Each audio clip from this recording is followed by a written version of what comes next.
salaamaaleykum yéen a ngi ak Saala bu seen émission fee mu fi ak feneen ceebu yàpp bulgur bi moom lañ leen indil gis ngeen ko noonu def nañ suñ dawlin bu yem ndax bulgur buggul dawlin bu bëri donc bu yem ngeen def rosi suñu yàpp def ci xorom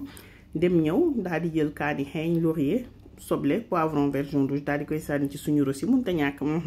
bu ko defee duñ ca yem ñun daal di cay laal tuuti soja ba ñàkk rek voilà lu yem rek bu ko defee ma daal ci moqar ñi tuuti thym gis nga ko thym laa ci moqar ñi noonu duma ci yem ma daal ciy def tuuti kari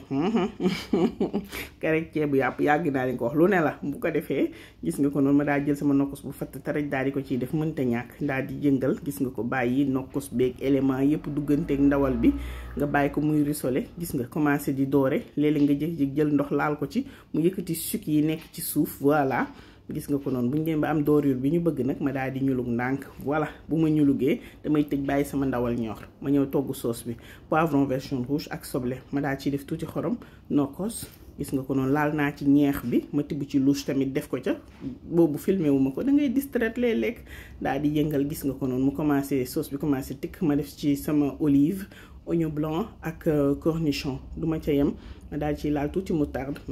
daal di ci def tuuti vinaigre voilà ku mu neex nga sànni ci tuuti miel sa sauce tem-temi voilà suñu sauce pare ñu ñëw ci suñu bulgur daal di koy sebet voilà gis nga ko noonu dañ koy sebet ba mu set mais ni ñu koy sebet ceeb rek mais comme nu ma leen ko waxee bulgur bi moom moo gën ceeb bi ceeb bi dafa xaw a am suukar bii dafa bëri fibre c'est bon pour la santé donc en consommer baax na jékki-jékki di koy remplacer ak ceeb bi du wàññi dara gis nga suñu ñeex a ngi noonu bulgur bi tam buggul ñeex bu bëri donc ñeex bu yem ma daal di ciy sóor gis ngeen ni yokkuma nokkos yokkuma dara comme que moom maxi cheikh yi buggul lu saf torop donc man ni mu meloon noonu baax na ma ku bëgg nokkos nga dolli voilà mi ngi noonu man c'est bon comme ça bu ko defee ma daal di jekki gis ngeen ko noonu voilà daal di demaat ñëw jekkiwaat xool sama bulgur gis ni ñor na dama koy làmb déjà testé ko xool voilà ñor na lu may def tout simplement mooy ñëw yàq